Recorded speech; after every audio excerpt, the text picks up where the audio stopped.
Occasion ఏదైనా location ఎక్కడైనా తెలుగువారి వేడుక అంటే ఆలివ్ మిఠాయి ఉండాల్సిందే. ఆంధ్రప్రదేశ్ రాజధాని అమరావతికి సంబంధించి రైల్వే లైన్‌కి కేంద్ర రైల్వే శాఖ, కేంద్ర ప్రభుత్వం గ్రీన్ సిగ్నల్ ఇచ్చింది. అయితే దీనికి సంబంధించినటువంటి మరొక అడుగు ముందుకు పడింది. భూసేకరణకి సంబంధించి ఇప్పటికే ఖమ్మం జిల్లాలో భూసేకరణ చేయడం పైన రైల్వే బోర్డు, రైల్వే శాఖ నోటిఫికేషన్ జారీ చేసింది. ఇప్పుడు ఎన్టీఆర్ జిల్లా పరిధి అంటే ఉమ్మడి కృష్ణా జిల్లా పరిధిలో ఉన్నటువంటి భూముల్ని సేకరించేటువంటి క్రమంలో నోటిఫికేషన్ జారీ చేసింది. జనవరి 16వ తేదీలోగా ఈ భూసేకరణకు సంబంధించినటువంటి అభ్యంతరాలపైన ఇతరత్ర ఉన్నటువంటి అంశాలను కూడా ప్రజలు నేరుగా రైల్వే అధికారులతో డిస్కస్ చేయడానికి అవకాశం కల్పించింది.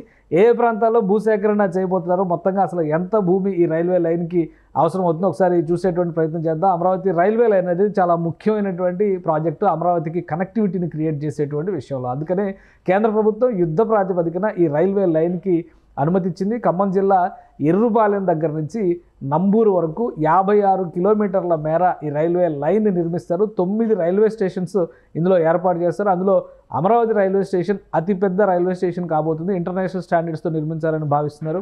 మరోవైపు పరిటాల పరిధిలో కార్గో హ్యాండిలింగ్కి సంబంధించినటువంటి హబ్ని కూడా ఏర్పాటు చేయాలనేటువంటి డెసిషన్ని రైల్వే శాఖ తీసుకున్న నేపథ్యంలో టోటల్గా ఈ ప్రాజెక్ట్ కాస్ట్ 2245 కోట్ల రూపాయలు అవుతుంది. సో భూసేకరణకు సంబంధించినటువంటి అంశాల పరంగా చూస్తే ఎన్టీఆర్ జిల్లా పరిధిలో రిలీజ్ చేసినటువంటి నోటిఫికేషన్ ద్వారా మొత్తం నందిగామ రెవెన్యూ డివిజన్ పరిధిలో ఉన్నటువంటి భూములనే రైల్వే శాఖ సేకరించబోతుంది. అయితే మొత్తంగా 297.499 ఎకరాల భూమి ఈ రైల్వే లైన్ కోసం అవసరం అవుతుంది. మ్యాక్సిమం ఇందులో 99% వరకు ప్రైవేట్ ల్యాండ్సే ఉన్నాయి. కాబట్టి స్థానికంగా ఉన్నటువంటి రైతులు లేదా భూ యజమానుల్ని కన్విన్స్ చేయడం ద్వారా భూసేకరణ చేపట్టేటువంటి ప్రక్రియని రైల్వే శాఖ ప్రారంభించింది.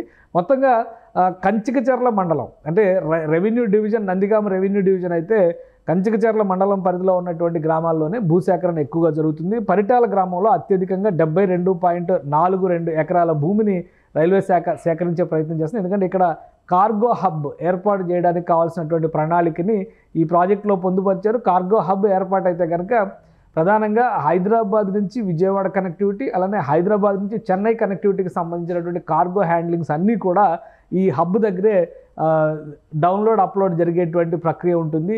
ఎగుమతి దిగుమతుల ప్రక్రియ అక్కడ జరుగుతుంది. కాబట్టి పెద్ద ఎత్తున విశాలమైనటువంటి ప్రాంగణంలో ఇక్కడ ఏర్పాటు చేసేటువంటి ఆలోచన చేస్తుంది. కాబట్టి 72 ఎకరాల భూమి ఇక్కడ అవసరం అవుతుంది. తర్వాత వీరులపాడు మండలం పరిధిలోకి వచ్చేటువంటి పెద్దాపురంలో 50.92 ఎకరాల భూమి, అలానే గొట్టుముక్కల గ్రామంలో 50.49 ఎకరాల భూమి, అల్లూరులో 43.15 ఎకరాల భూమి, జుజ్జూరులో 28.89 ఎకరాల భూమిని సేకరించబోతున్నారు. ఇక చిన్నరావుపాలెంలో 26.45 ఎకరాల భూమి, నరసింహరావుపాలెంలో 14.44 ఎకరాల భూమి, మొత్తంగా 297 ఎకరాల 499 కుంటల భూమి వరకు ఇక్కడ సేకరణ జరుగుతుంది. సెంట్ల భూమి అనమాట. ఇక్కడ సేకరణ జరుగుతుంది. ఇది కేవలం కృష్ణానదికి ఆవల ఉన్నటువంటి మార్గంలో జరిగేటువంటి సేకరణ. అలానే ఇటు ఉమ్మడి కృష్ణా జిల్లా కాకుండా ఖమ్మం జిల్లాలో కూడా దాదాపు 25 నుంచి 30 ఎకరాల భూమిని అక్కడ సేకరించేటువంటి ప్రయత్నం జరుగుతుంది. ఇవన్నీ ప్రైవేట్ ల్యాండ్స్. ముఖ్యంగా ఈ పరిధిలో ఇది కృష్ణానదికి ఆనుకుని ఉన్నటువంటి ప్రదేశం కావడంతో ఇక్కడ చాలా చోట్ల కుంటలు, చిన్న చిన్న చెరువులు లాంటివి పర్యావరణ పరమైనటువంటి అంశాలు కూడా ముడిపడి ఉన్నాయి. అలానే 2-3 ఎకరాల్లో అసైన్మెంట్ భూములు కూడా ఉన్నట్టుగా అధికారులు గుర్తించారు. అందుకనే ఒక సమగ్రమైనటువంటి గెజిట్ నోటిఫికేషన్ని రిలీజ్ చేశారు. దీనిపైన అభ్యంతరాలను చర్చించడం ద్వారా భూసేకరణ చట్టాలకి అనుగుణంగా ఇచ్చేటువంటి పరిహారాలపైన కూడా భూ యజమానులతో మాట్లాడేటువంటి ప్రయత్నం చేస్తున్నారు. ఇప్పటికే కొంతమంది భూ యజమానులు అమరావతి తరహా ల్యాండ్ పూలింగ్ స్కీమ్ని తమకు అమలు చేయాలనేటువంటి విజ్ఞప్తి కూడా చేసినట్టుగా తెలుస్తుంది. వీటిపైన పూర్తి స్థాయిలో ప్రభుత్వం పక్షాన, ఆంధ్రప్రదేశ్ ప్రభుత్వం పక్షాన, రైల్వే శాఖ పక్షాన కూడా నిర్ణయం తీసుకుంది. ఎందుకంటే ఈ నిర్మాణం పూర్తయితే అమరావతికి రాకపోకలు దాదాపుగా నిర్మాణం చేయడానికే 2 నుంచి 3 సంవత్సరాలు సమయం పడుతుంది. వాస్తవానికి రైల్వే శాఖ ఇచ్చిన డెడ్ లైన్ అయితే 4 సంవత్సరాలు. కానీ ప్రభుత్వం 3 ఏళ్లలో పూర్తి చేయాలనేటువంటి టార్గెట్ పెట్టినటువంటి నేపథ్యంలో భూ సేకరణకు సంబంధించిన చిక్కులన్నింటినీ కూడా ఆంధ్రప్రదేశ్ ప్రభుత్వమే పరిష్కరించేటువంటి ప్రయత్నం చేస్తుంది. ఇక కృష్ణానది పైన దాదాపు 3.2 కిలోమీటర్ల మేర రైల్వే వంతెనని నిర్మించాల్సి ఉంటుంది. ఈ రైలు మార్గానికి సంబంధించి దాన్ని ఐకానిక్ బ్రిడ్జ్గా డిజైన్ చేయాలని ఏపీ సర్కార్ ఆలోచన చేస్తుంది.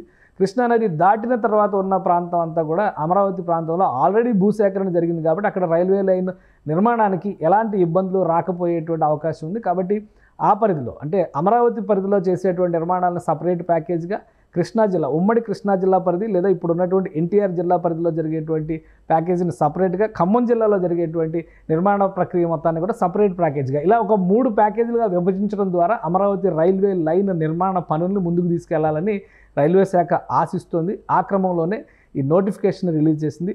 జనవరి 16వ తేదీ డెడ్ లైన్. అభ్యంతరాలు ఉన్న ఇతరత్ర సమస్యల్ని ప్రభుత్వ అధికారుల దృష్టికి తీసుకెళ్లాలన్నా కానీ లబ్ధిదారు అంటే ముఖ్యంగా భూ యజమానులకు ఉండేటువంటి డెడ్ లైను. ఈలోగా అప్రోచ్ అయినటువంటి వాళ్ళకి కావాల్సినటువంటి సమాచారాన్ని ఇచ్చేందుకు కావాల్సిన ఏర్పాట్లు కూడా రైల్వే శాఖ చేసింది. ఇక భూసేకరణ ప్రక్రియ కనుక ఈ నెల రోజుల తర్వాత పూర్తయితే తదుపరి ప్రక్రియని రైల్వే శాఖ ప్లస్ ఆంధ్రప్రదేశ్ ప్రభుత్వ సమన్వయంతో ముందుకు తీసుకెళ్లేందుకు కావాల్సిన ప్రణాళికను కూడా సిద్ధం చేసుకున్నారు. వాస్తవానికి ఇది 2017-18లోనే సిద్ధమైనటువంటి ప్లాన్. కానీ అమలులో మాత్రం 5 సంవత్సరాల పైగా దాదాపు 6 సంవత్సరాల జాప్యం జరిగినటువంటి నేపథ్యంలో ఎంత త్వరగా భూ సమస్య పరిష్కారం అయితే అంత వేగంగా తదుపరి ప్రొసీజర్లోకి వెళ్లేందుకు అధికారులు కూడా సన్నాహాలు చేస్తున్నారు. సుమన్ టీవీలో మీ పర్సనల్ అండ్ బిజినెస్ ప్రమోషన్స్ కోసం కింది నెంబర్కి కాంటాక్ట్ చేయండి.